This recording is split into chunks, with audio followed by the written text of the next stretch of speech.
오늘은 마가복음 5강자입니다. 제5강자. 예수의 머리에 값진 향유를 부은 여인. 어느 정도 아는 분은 아시죠?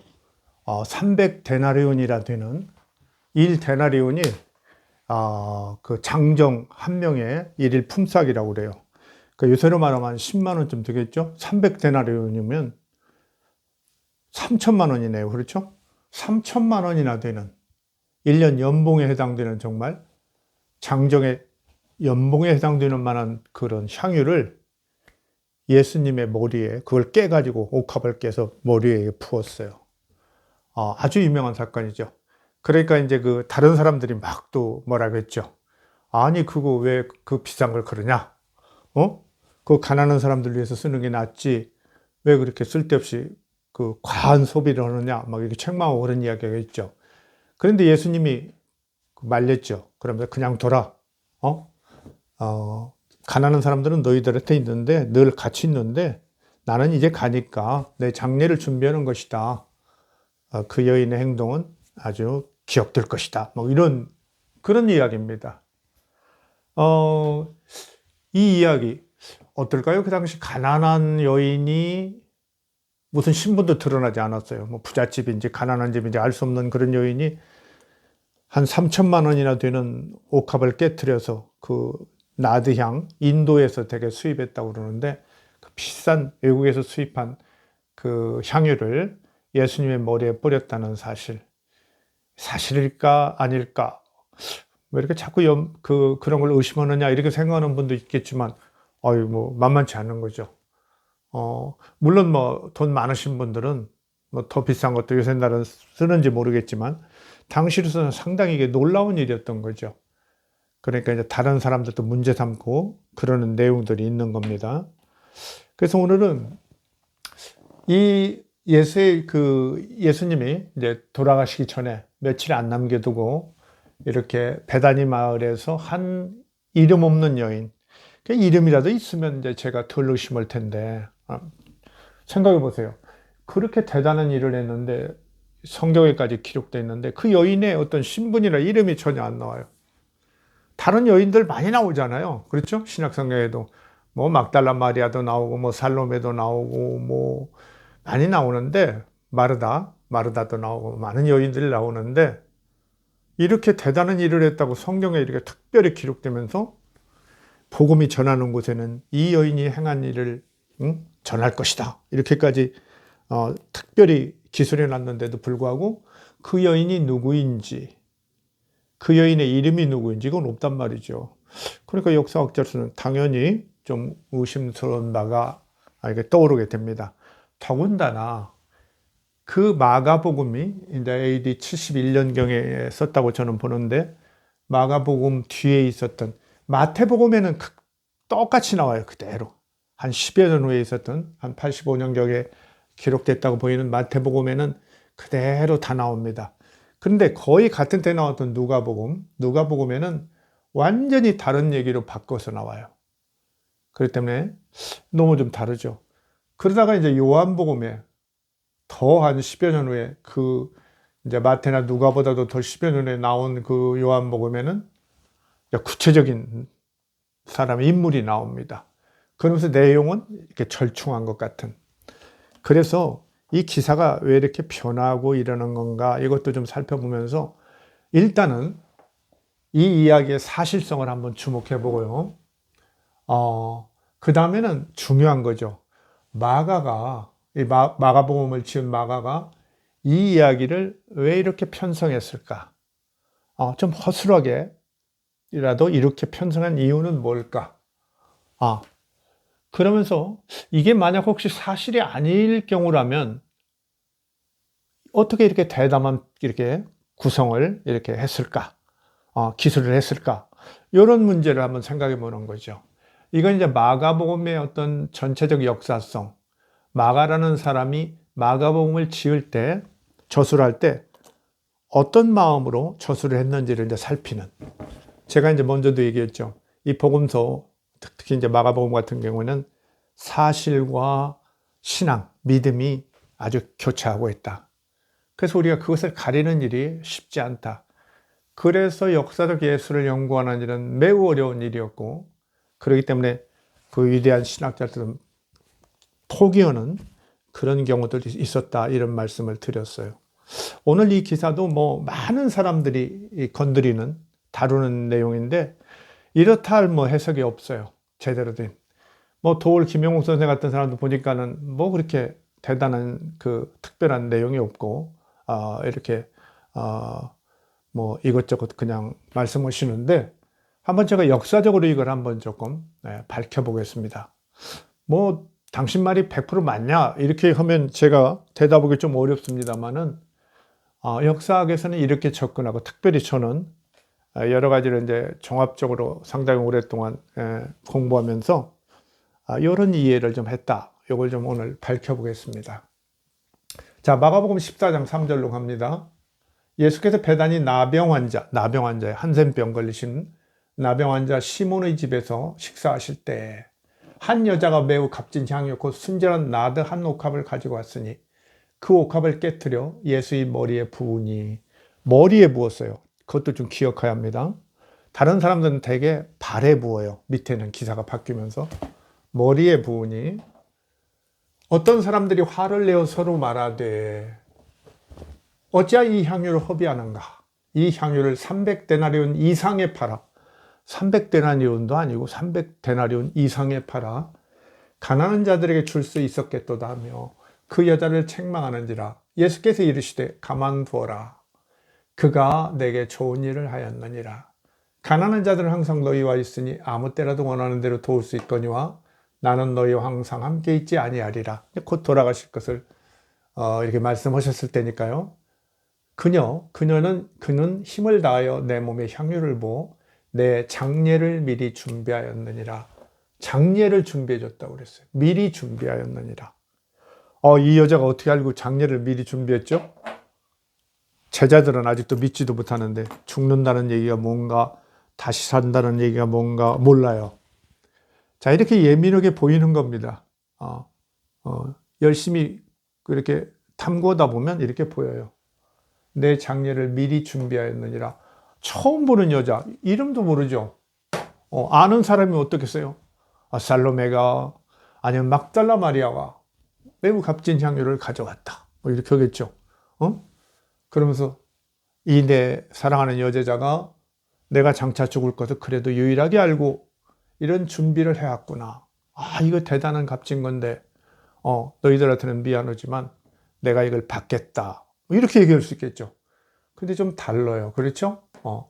내가 진실로 너희에게 이르노니 온 천하에 어디서든지 복음이 전파되는 곳에는 이 여자가 행한 일도 말하여, 끝내 이 여자예요. 아무개가 구체적으로 않고 그를 기억하리라 하시니라.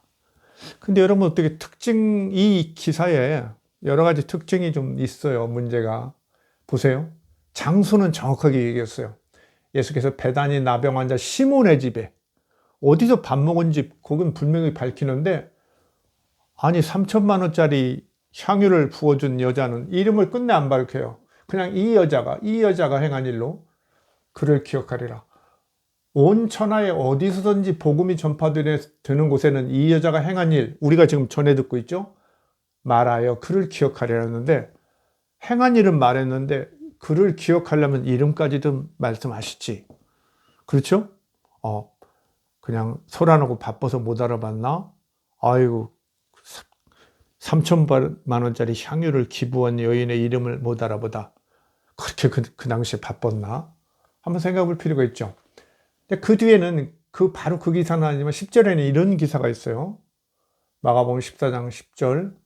12 중에 하나인 가룟 유다가 예수를 넘겨주려고 대제사장들에게 감해 그들이 기뻐하며 돈을 주기로 약속하고 유다가 예수를 어떻게 넘겨줄까를 넘겨줄 기회를 찾더라. 아주 좀 대조되는 기사를 써놨죠. 아무것도 모르는 한 여인은 3천만 원짜리 향유를 갖다 깨트려서 예수님의 머리에 부어줬는데, 제자는 예수님을 잘 모르고 오해하고 이렇게 나가서, 아니 예수가 보니까 뭐 대단한 메시아고 군왕이고 뭔가 혁명을 일으켜서 권세를 잡을 줄 알았더니 그런 생각도 않고 나 뭐 몇 년간 속았어. 이러면서 가룟 유다는 배신감에 뛰어나간 거예요. 가룟 유다가 배신한 거지만 가룟 유다는 예수가 자기를 배신했다고 보는 거겠죠. 그러면서 대제사장들한테 이 엉터리 선지자 내가 넘겨주겠다 약속하는 거죠. 그래서 돈을 주겠다고 그러죠. 돈을 주겠다고. 아직 은 30은 아직 안 나오고 그냥 돈을 주기로 이렇게만 나와 있어요. 그것도 우리가 작은 거지만 좀 주목할 필요가 있어요. 이런 기사가 있어요. 마태복음 26장 6절에서 13절에서 보면 똑같은 기사가 나와요. 마태복음은 한 10여 년 후에, 누가복음이나 마태복음은 마가복음보다 한 10여 년 후에 나오는데, 마태복음 저자는 비교적 보수적이에요. 그래서 그런지 자기가 잘 모르는 거 함부로 손 안 댑니다. 그리고 마가복음의 기사의 거의 90%를 살려요. 근데 누가복음의 그 저자는 누가는 좀 자아가 더 강해요. 자기의 의도, 목적성 이런 게 강해가지고 한 50%만 살리면서 그것도 막 이곳저곳에 막 재배치를 합니다. 자기 얘기를 해요. 그런 사람 많이 있죠, 세상에. 장단점이 다 있는 거죠. 장단점이 있어요. 어쨌든 우리가 중요하게 생각하는 건 마태복음은 26장 저 왼쪽에요. 6절에서 13절에 써 있는데 여기 가룟 유다 얘기까지 똑같이 얘기해요. 베다니 마을 나병 환자 시몬 이렇게 똑같이 다 얘기해요. 전부 그냥 복사판이에요. 거의 그대로 옮긴다는. 근데 누가복음을 한번 보십시오. 여기 가운데 누가복음 7장 36절 시작부터가 달라요. 한 바리새인이 예수께 함께 잡수기를 청하며 그 집에 들어가 앉아 있을 때 그 동네에 죄를 지은 한 여자가 있어 향유 담은 옥합을 가지고 와서 울며 눈물로 예수의 발을 적시고 자기 머리털로 닦고 그 발에 입 맞추고 향유를 부으니, 머리에 부었다는 얘기는 안 해요. 주로 발. 높은 사람의 발을 이렇게 많이 닦아주죠. 하인들이 이제 주인의 발을 닦는다든지 신하가 왕의 발을 닦는다든지 이런 걸 좀 보여주는 거죠.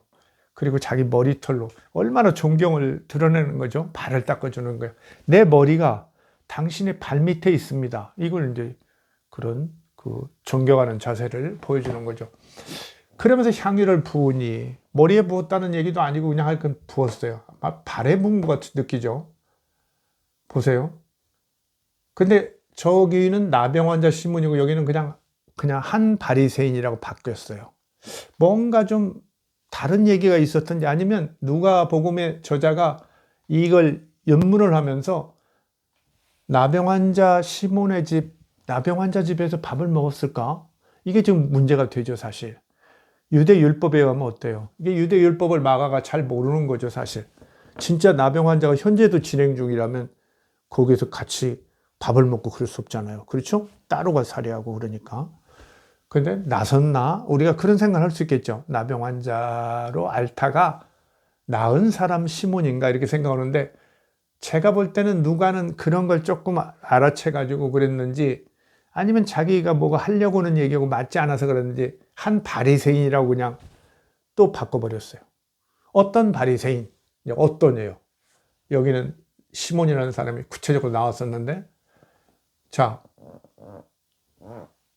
예수를 청한 바리새인이, 다시 그 주인이죠, 마음에 이르되 이 사람이 선지자라면, 예수님이 선지자라면 자기를 만지는 이 여자가 그 정체가 누구며 어떠한지 곧 죄인인 줄을 알았으리라 하거늘 예수께서 이르시되 시몬아, 여기 시몬이 나와요. 시몬, 저기 나병 환자 시몬의 시몬이죠. 바리새인 시몬이 된 거죠. 시몬아, 내가 내게 이를 말이 있다 하시니. 물론 여러분이 그럴 거예요. 한센병 나병 걸렸다가 낫은 바리새인 출신 시몬 있을 수 있지 않습니까? 그 누가가 더 정확한 걸 혹시 봤을 수도 있네요. 그렇다고 합시다. 그렇다고 해요. 내가 내게 이를 말이 있다 하시니 그가 이르되 선생님 말씀하소서 이르시되, 예수님이 이렇게 얘기했다는 거예요. 500데나리온 빚진 자와 50데나리온 빚진 자가 있는데 둘 다 탕감하여 주면 둘 중에 누가 더 채권자를 사랑하겠느냐. 5천만 원과 500만 원 빚진 사람을, 야, 없는 걸 해. 그러면 누가 더 좋아하겠어요? 말할 거 없죠. 500데나리온, 그렇죠? 5천만 원 빚졌던 사람이 더 고마워하겠죠. 시몬이 대답하되 많이 탕감을 받은 자니이다. 좀 줄이겠습니다. 예수께서, 근데 이제 예수님이 시몬한테 그래요. 야, 이 바리새인 시몬아, 너는 나 초청해 놓고 뭐 손 닦으라고 물도 안 갖다 주고 그렇다고 뭐 향유를 나한테 부어주지도 않고 발을 닦아주지도 않고 그러는데, 이 여자는 이렇게 귀한 것을 가지고 와서 머리로 다 씻고 자기 죄를 이렇게 응? 용서해 줄 하나님의 아들에 대해서 이렇게 고마움을 표시하는데, 이런 얘기예요. 그러면서 이제 예수님께서 50절에 보면 그 여자에게 이르시되 내 믿음이 너를 구원하였다. 평안히 가라 하시니라. 이렇게 얘기했어요.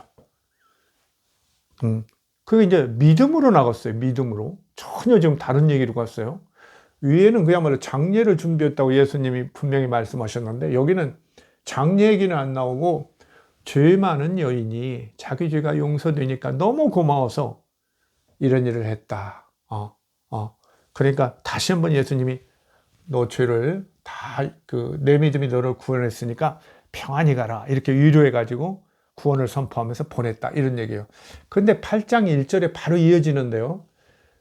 다른 얘기를 하는데 보세요. 그 후에 예수께서 각 성과 마을에 하나님 나라를 선포하시며 복음을 전할 때 12제자와 함께 2절에 보면 악귀를 쫓아내 병 고침을 받은 7 귀신이 나간 자 막달라 마리아와 또 어떤 여자와 뭐 헤롯의 청지기 구사의 아내 요한나와 이런 여자들도 같이 갔더라 그래요.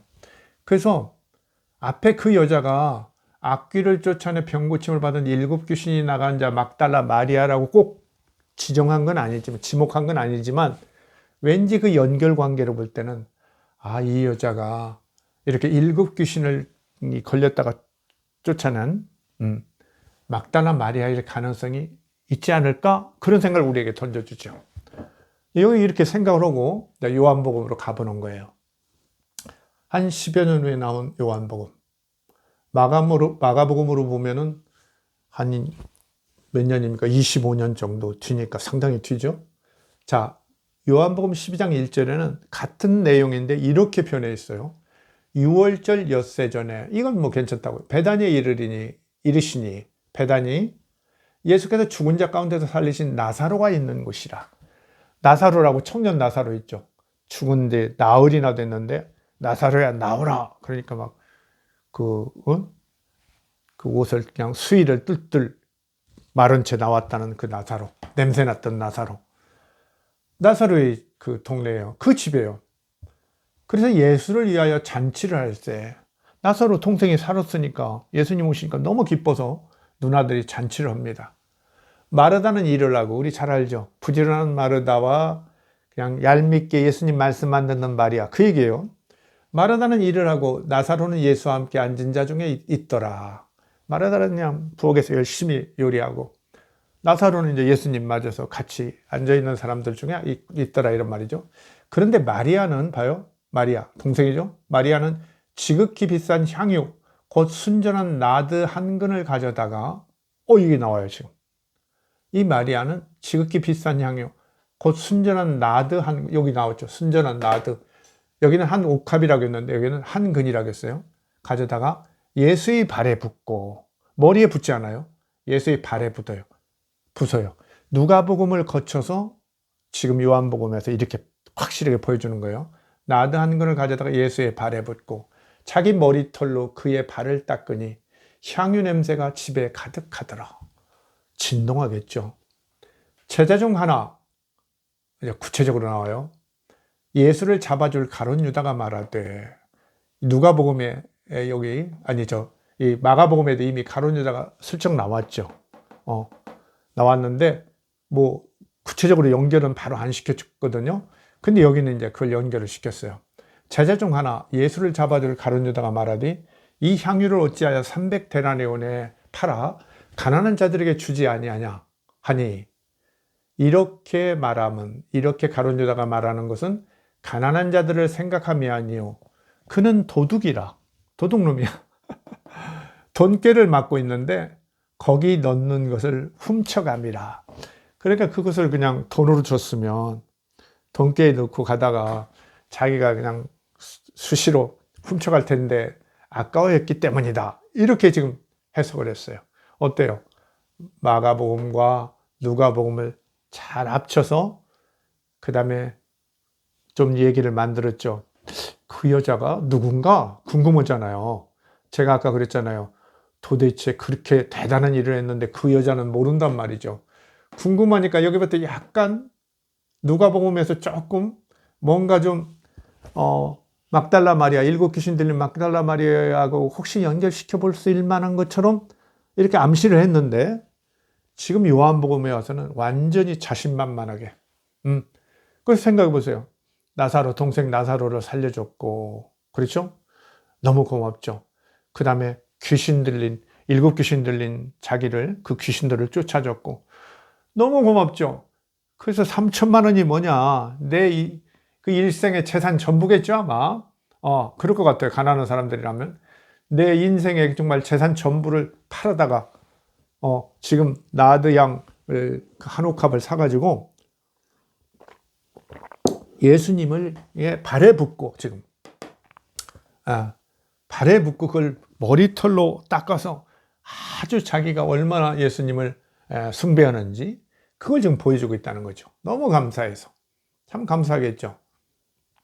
예수께서 이르시되 그를 가만두어라. 나의 장례날을 위하여 그것을 간직하게 하라. 여기도 장례로 다시 왔어요. 누가는 지금 엉뚱하게 이게 받아들이지 않는 거예요. 제가 볼 때는. 그러니까 어떤 분들은 새로운 자료가 있었다 이렇게 생각할 수 있겠는데 읽어보면요. 자료가 새롭다기보다 뭔가 누가가 앞에 기사가 뭔가 마음에 안 들어요. 그 신뢰가 안 가는 거예요. 그렇죠. 제가 생각해도 그렇잖아요. 누가는 상당히 역사적 어떤 시각이 있는 사람인데 아니 뭐 기억하라고 그 여자도 모르고 그냥 밥 한 그릇 먹은 집 주인은 정확하게 알려주면서 이런 것도 못하네. 이렇게 큰 일을 했는데 이건 다른 얘기일 수도 있겠구나. 다른 얘기가 잘못 전해질 수 있겠구나. 이러면서 누가는 과감하게 이렇게 윤문을 해버린 거예요. 그야말로 그냥 바꿔버리죠. 내용을 바꿔버렸는데 요한은 이 두 가지를 잘 절충했어요. 요한복음은. 그래서 예수께서 이르시되 그를 가만두어라. 나의 장례날을 위하여 그것을 간직하게 하라. 뭐라고 하지 마라. 그거 내 장례가 곧 돌아올 텐데 향유 좀 뿌렸는데 나머지도 잘 간직하게 해라. 이렇게는 얘기하죠. 돈으로 다시 바꾸지 말라는 얘기예요. 더 정확하게 얘기하면 그거 조금 이제 뭐 확 뿌리진 않았겠죠. 일부 뿌렸으면 옥합을 계속 뿌렸으면 나머지까지 그냥 둬라. 지금 이렇게 하는 거예요. 가난한 자들은 항상 너희와 함께 있거니와 나는 항상 있지 아니하니라 하시니라. 다시 나왔죠, 여기. 마가복음에서 온 얘기.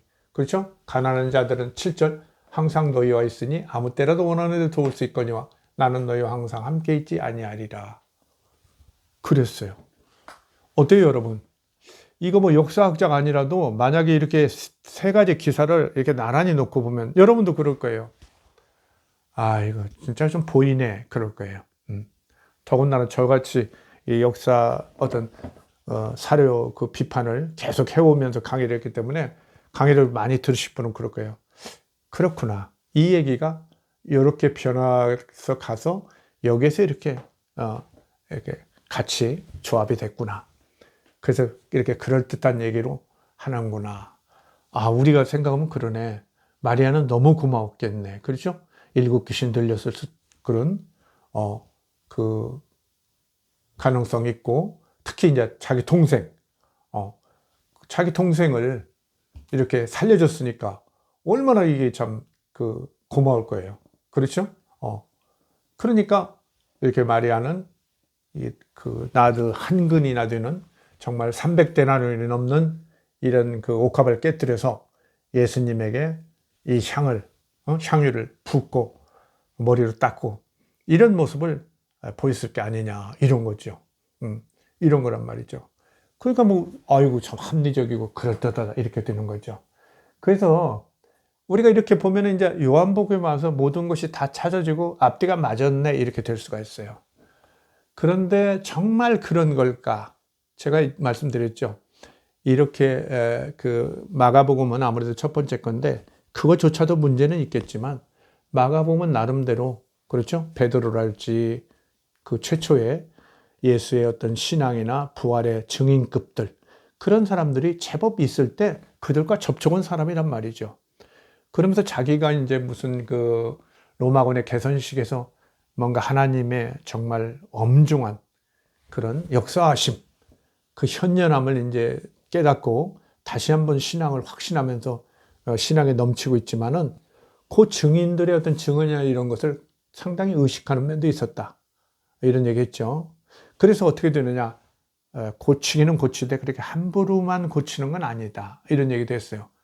그러나 또 한 가지, 그러나 마가복음에는요, 우리가 보면 도대체 이해가 안 되는 부분들이 가끔 있어요.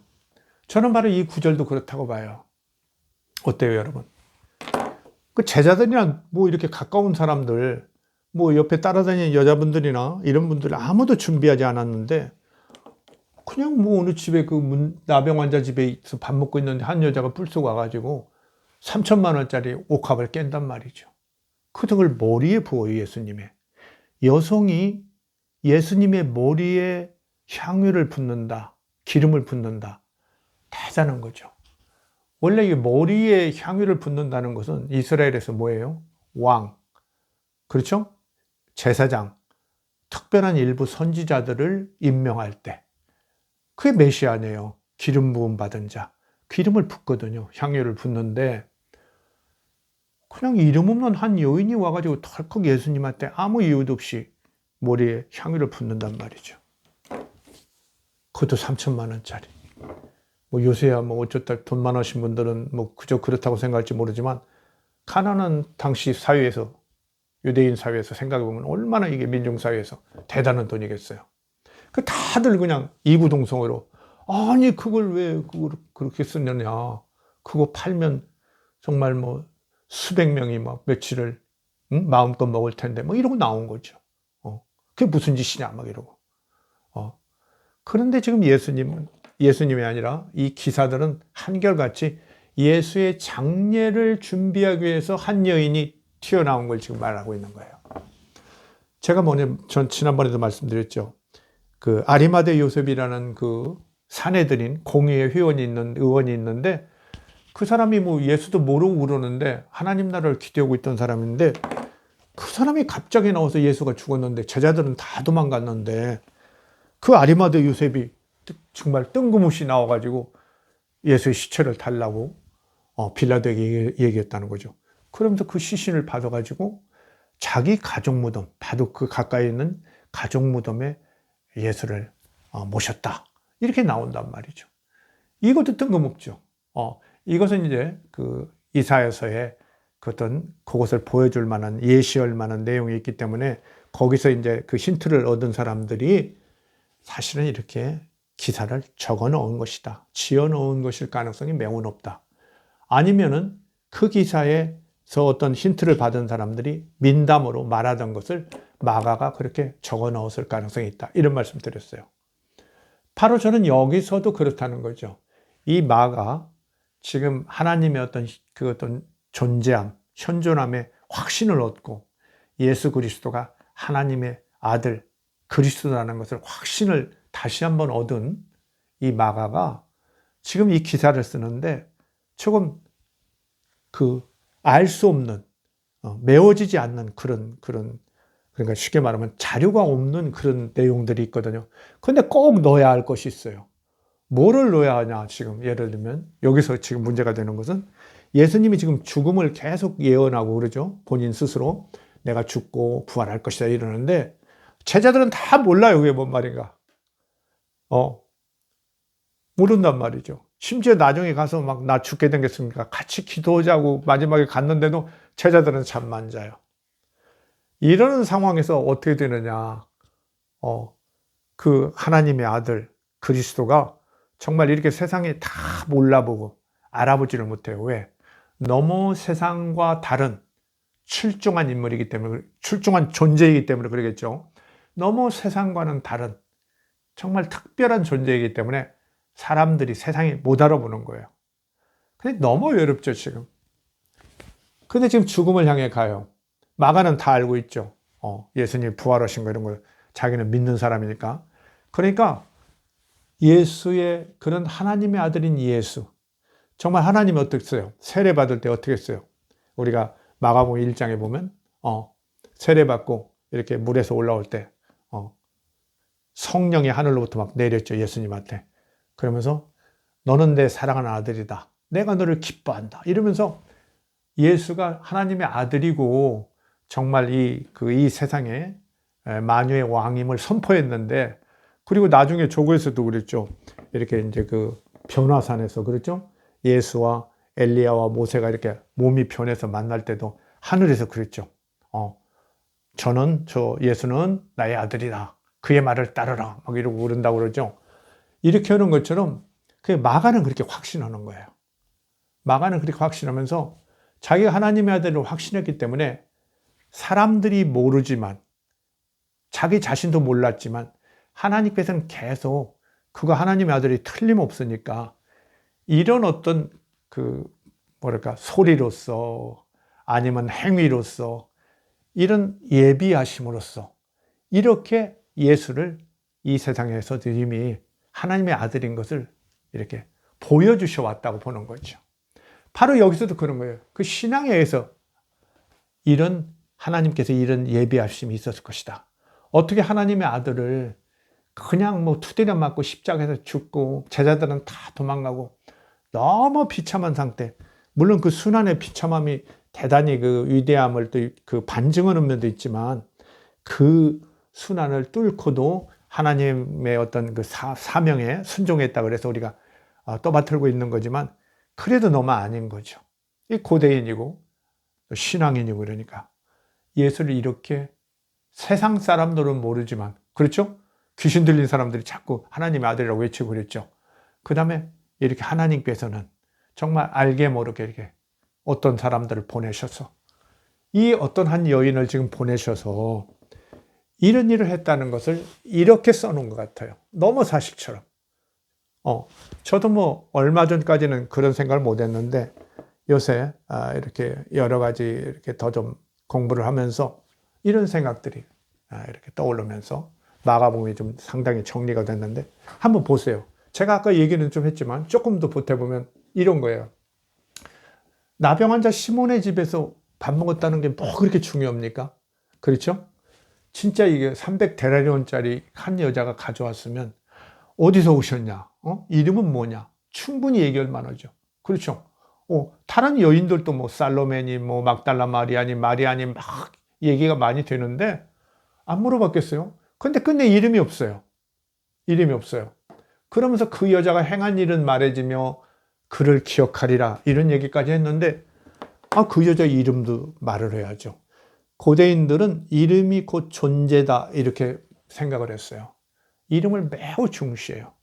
그런데 이렇게 위대한 예수의 장례를 미리 알고 이렇게 예비한 예수의 장례, 죽음을 안 사람은 누구예요? 이 세상에서 예수님과 마가복음에 가면 예수님과 이 여자밖에 없어요. 그렇죠? 다른 제자들은 아무도 몰라요. 가룟 유다 다 몰라요. 베드로도 몰라요. 베드로 얘기가 나오는데 베드로가 이런 장면에 뿔쑥 나올 만한데 안 나온다는 거. 이것도 베드로가 증언하거나 고백한 기사가 아니라는 것을 보여주는 것 같아요. 베드로가 만약에 이런 일이 있었더라면 어떻겠어요? 로마에 와서 이렇게 선교하고 다닐 때 로마의 그런 가정교회들 막 돌고 이러고 할 때 다 얘기했겠죠. 근데 베드로 한마디 얼마나 하잖아요. 그 성깔이 그렇죠? 욱 하고 순수하니까 한마디 할 만한데 아무 얘기 없어요. 보세요. 그 여자가 이렇게 하니까 봐요. 자, 어떤 사람들이 화를 내어 서로 말하되, 여기도 어떤 사람이에요. 그냥 조금 밑에 가니까 가룟 유다가 나타나는 거지 원래는 그냥 어떤 사람들이 화를 내어 서로 말하되요. 누군가 확실하지 않아요. 한 여자가 행위를 대단한 그 극적인 행위를 한 사람 이름도 모르고 화를 낸 사람들도 몰라요. 어떤 사람들이 무슨 어떤 사람들이에요. 그 밥 먹으러 갔으면 예수님의 측근 제자들이겠죠. 그럼 어떤 사람들이라고 하면 되겠어요.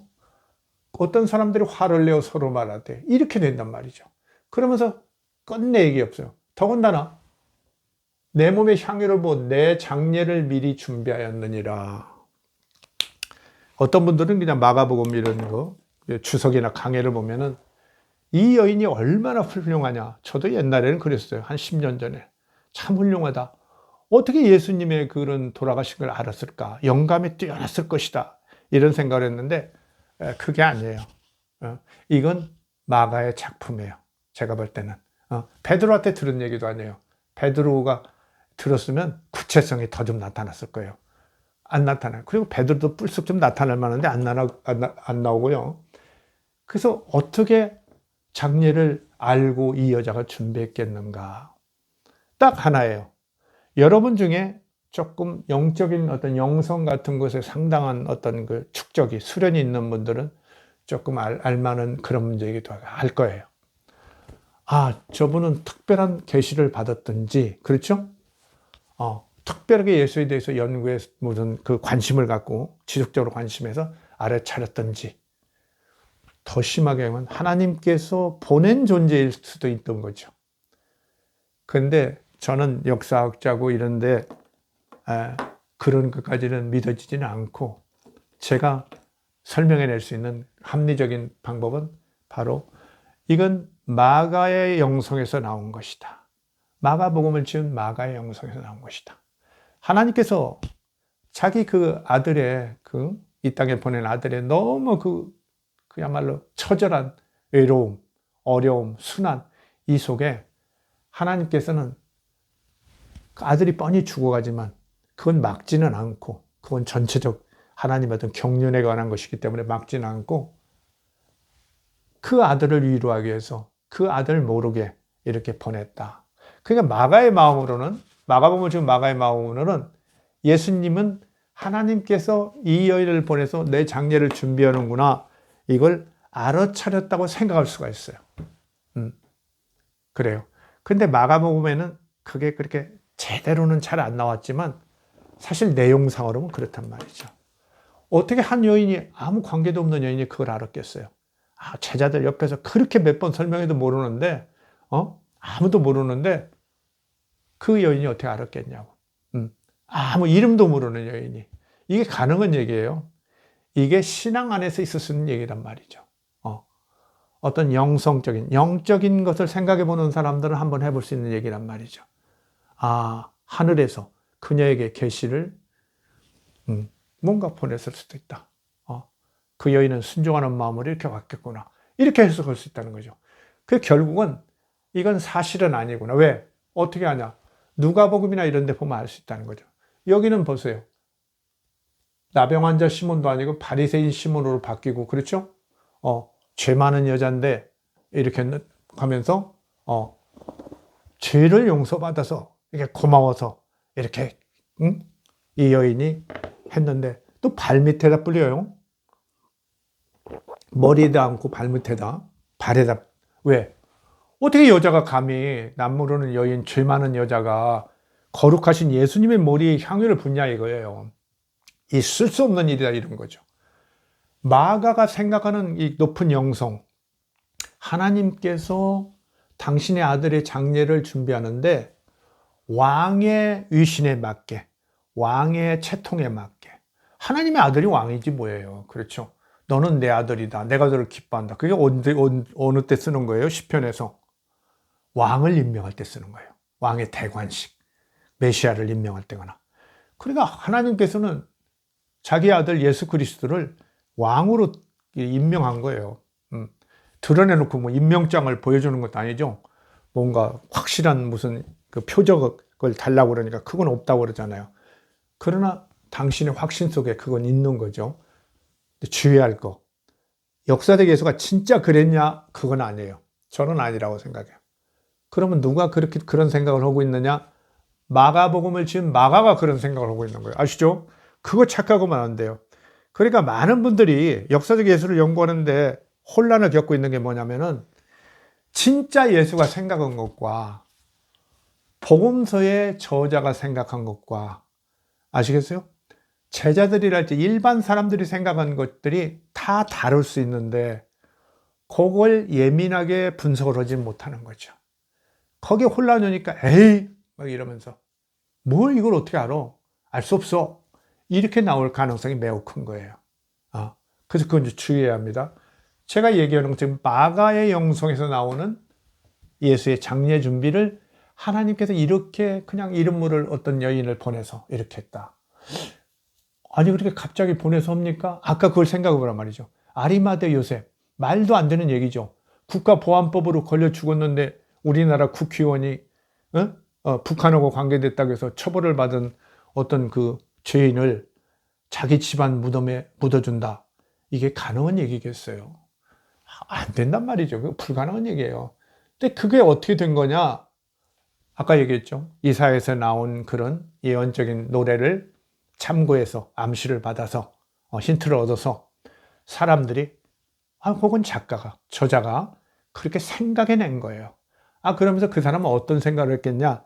하나님께서 이미 예언하신 거니까 그렇게 틀림없이 실현됐을 것이다. 그런 확신을 갖는 거죠. 그러면서 자신 있게 쉽게 말하면 죄의식 없이 내가 거짓말로 지금 쓴다 그런 의식 없는 거예요. 이건 틀림없이 이런 일이 있었을 거야. 틀림없어. 이렇게 하면서 나오는 거죠. 그러면서 이루어진 그런 기사일 것이다. 이런 얘기예요. 그래서 이 예수의 그 머리에 값진 향유를 부은 여인은 사실 이렇게 예수 그리스도가 하나님의 아들이고 만유의 왕 되심을 인정하는 이런 것을 그런 왕인데 지금 너무 처참하게 죽어가니까 하나님께 마치 예비해 주셔서 그의 장례를 왕의 격식에 맞게 준비해 준다. 요걸 지금 이 기사로 보여주고 있는 거죠. 마가 나름에는 대단한 영성이에요. 나름으로 대단한 신앙이고.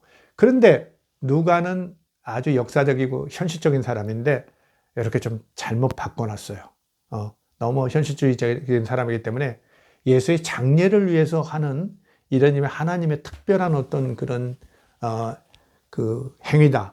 이런 것을 제대로 이해하지 못하고 이렇게 현실적인 얘기로 바꿔놔가지고 바리새인 시몬으로 바꿔놓고 이렇게 뭐 7 귀신 들린 여자 뭐 이런 것을 이렇게 놓으면서 그렇게 귀신 들려가지고 고생했던 여자니까 나오니까 고마우니까 그렇게 했지.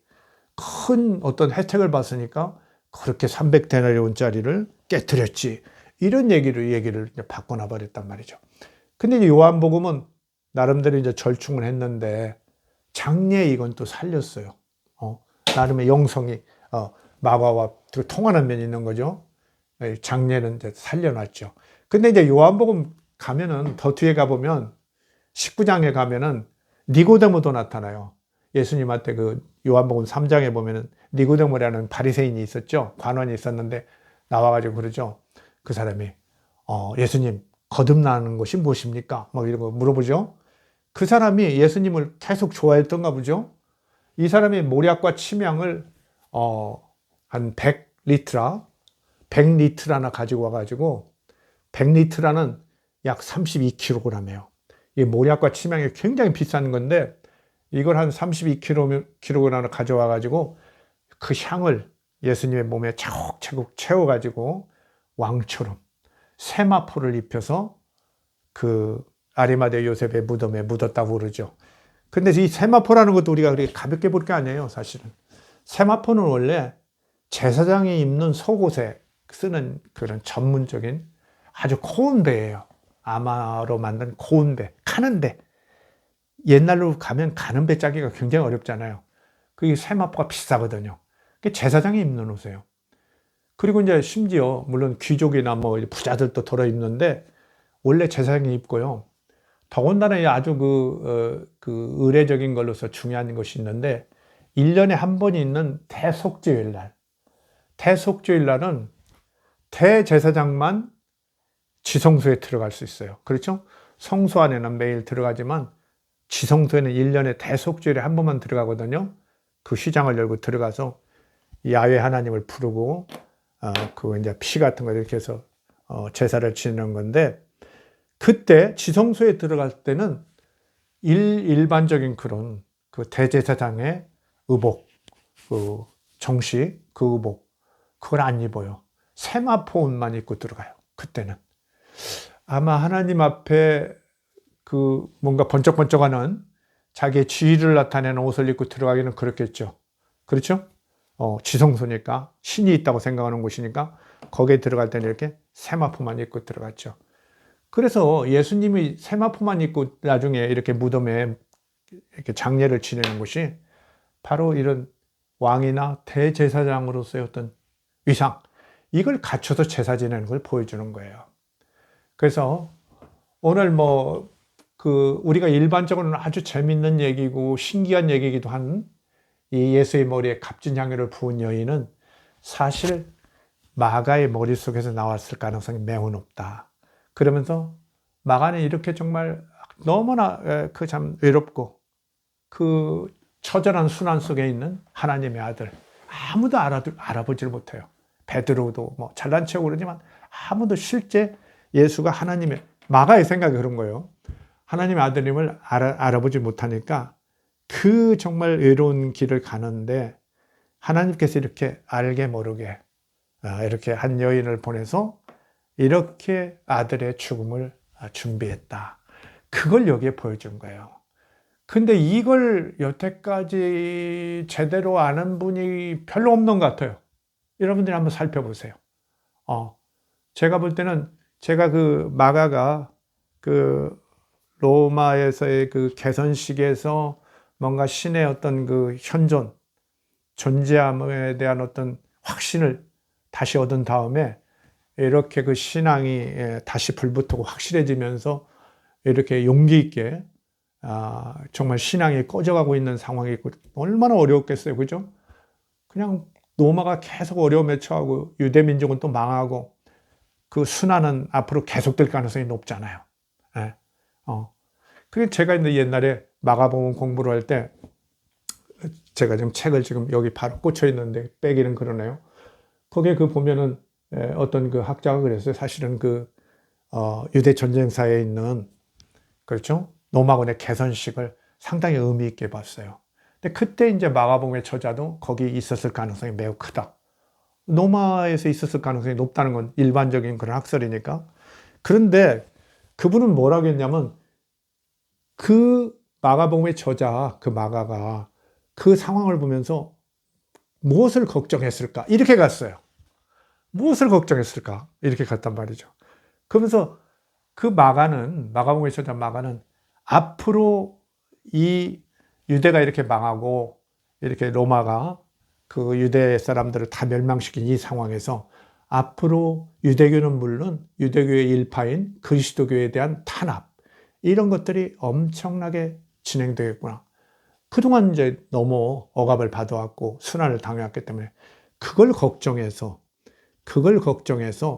이렇게 예수의 순환과 그 죽음 과정, 빌라도도 참여한 그 과정을 정확하게 밝히려고 했고, 또 그렇게 밝혀서 부활을 하심으로써 그 로마에 있는 그리스도교 공동체의 그 신자들, 그들을 위로하고 격려하려고 했다. 그 염려가 앞섰어요. 그래서 저는 그렇게 보지 않고 오히려 그분이 못 본 거예요. 저는 그렇게 로마군의 그런 상황 속에서 그냥 두루마리가 막 진열되고, 그렇죠? 촛대가 막 날려지고, 그렇죠? 그 다음에 휘장이 그냥 찢어진 채 펄렁거리고 이렇게 가고 이러는 과정 속에서 어떻게 했느냐? 무엇을 보았겠느냐? 처음에는 절망을 보았겠고, 두려움을 보았겠고, 정말 장차 닥칠 일에 대한 염려가, 아까 그 신학자가 얘기한 것처럼 그런 염려가 떠올랐겠지만, 결국 그것을 극복하고 그 사람은 뭘 봤냐 그랬죠? 이렇게 자기를 위한다는 사람들, 이런 것들까지 잘못된 것을 가차없이 징벌하고 뭔가 당신의 계획을 실천해내는 하나님. 정말 무섭고 대단하구나. 그분은 확실히 살아있구나. 이걸 본 거죠. 그러면서 그분의 아들이라는, 부활했다는 예수님의 그 존재, 하나님의 아들이심과 부활에서 입증된 이런 것들을 확신하면서 다시 사람들을 깨우치려는, 저는 두려움보다는 새로운 용기, 절망 다음에는 이제 용기가 솟아나오는 것이기도 하죠. 그것에서 마가복음은 나왔다. 그래서 여러분이 마가복음을 보면은 아주 시원시원해요. 귀신들도 그냥 다 때려부시고, 그렇죠? 꼼짝 못해요. 뭐 나오라면 다 나오고, 그렇죠? 군대 귀신 막 다 쫓아버리고 그냥 가차 없습니다. 거기서 그 사람은 사실은 그때 이제 로마 황제는 그 새로운 아주 쉽게 말하면 이제 그 평민에서 나온 황제잖아요. 베스파시아누스 황제가 평민 출신 집안이에요. 그래서 아주 집안이 한미거든요. 그러니까 자기가 그렇게 전쟁에서 승리한 걸 그렇게 그냥 로마 사람들에게 이렇게 각인시키려고 그렇게 개선식도 그렇게 요란하게 2번씩 하고 난리인 거예요. 그리고 그냥 전리품도 많이 갖다가 다 보여주고 이랬던 건데, 그런 로마 황제가 아무리 노력해도 이 일에 로마 황제와 로마 군대가 이런 그런 대개선식을 이루고 유대 민족에 대해서 승리를 이루고 이렇게 한 것 같지만, 사실은 그 뒤에 하나님의 그런 계획에 대해서 거절을 한 그런 그 유대인들에 대한 징벌. 누가복음에 그런 게 나오죠. 그 징벌이라는 게 용어로도 나오는데, 그런 징벌이 이렇게 엄정하게 됐다는 거, 거기에서 하나님의 존재를 읽으면서 다시 한번 로마 황제도 뭐 존재지만 그것보다 훨씬 절대적으로 우월한 정말 로마 황제와 로마 군대를 동원해서 이렇게 당신의 역사를 이루어가고 정말 징벌할 자를 징벌해내는 하나님의 어떤 그 존재, 그것을 더 확신을 가졌던 거죠. 그래서 마가복음은 그렇게 로마를 두려워하는 책이 아니에요. 로마를 두려워하는 책이 저는 아니라고 확신합니다. 나중에 그건 한 번 더 좀 구체적으로 말씀드리겠습니다만은, 상당히 로마복음은 자신감이 넘쳐요. 오히려 마태랄지 누가로 갈수록 그것이 좀 약화되고 현실에서 오는 그런 또 어려움이 또 있고, 예수의 또 재림은 또 지연되는 거니까, 또 10여 년 지연된 거니까 거기서 오는 또 초조함, 이런 것들이 있으면서 많이 좀 약화되죠. 그 자신감이 약화된 그런 복음서가 되니까 그걸 좀 알아주시기 바랍니다. 제가 오늘 뭐 말씀드린 게 사실 작은 게 아니에요. 이것은 이제 마가의 어떤 그 확실한 신앙 속에서, 마가의 어떤 영성 속에서, 마가의 믿음 속에서 보인 어떤 확신, 그것이 결국은 이것이 확실한 어떤 사실이 아닐지라도 이런 것이 틀림없이 있었을 것이다, 있을 만한 것이다, 이런 믿음 속에서 이런 기사가 나왔던 거예요. 그렇게 좀 만들어진 기사이기 때문에 거기에는 이렇게 그냥 한 여자라는 가장 중요한, 이름을 반드시 밝힐 만한 여자가 그저 한 여자로 나오고, 그냥 제자들도 어떤 사람들로 나오고, 결국 이제 그녀를 기억할 것이라고 하지만 끝내 그녀의 이름은 또 말하지 않고, 이렇게는 정말 조금 어색한 기사, 신앙적으로 보면 너무 신비한 기사죠. 그러니까 너무 신비한 건 어떻겠어요? 그 신앙적인 기사죠. 아주 영적인 의도가 많이 가미된 기사죠. 그렇기 때문에 어때요? 결국은 사실 자체는 아니다. 그러나 예수를 이해하는 과정에서는 어때요? 당시 1세기의 크리스찬들, 마가와 같은 크리스찬들이 신앙을 이해하는 데는 이 장면이 있는 것이 너무 큰 도움을 주는 거죠. 그래서 그것을 넣었기 때문에 우리가 마가를 욕할 이유는 조금 적지 않는가, 이렇게 봐요. 오히려 우리는 이것을 통해서 당시 그리스도인들, 마가와 같은 그리스도인들이 갖고 있었던 어떤 신앙의 형태, 정도, 이런 것을 잘 알 수 있는 것이 아닌가, 이런 생각을 합니다. 이 문제 사실 작은 문제가 아닙니다. 저도 역사학자로서 상당히 고민스러운 끝에 이제 나온 결론이고, 우리가 복음서를 앞으로도 이해하는데 이렇게 그 어떤 신앙적인 거, 우리가 뭐 좀 영적이라고 할 수 있는 이런 것들의 문제를 어떻게 다룰 것인가를 이렇게 한번 보여주는 구체적 사례다, 이렇게 생각합니다. 오늘 이 정도로 마치겠습니다. 감사합니다.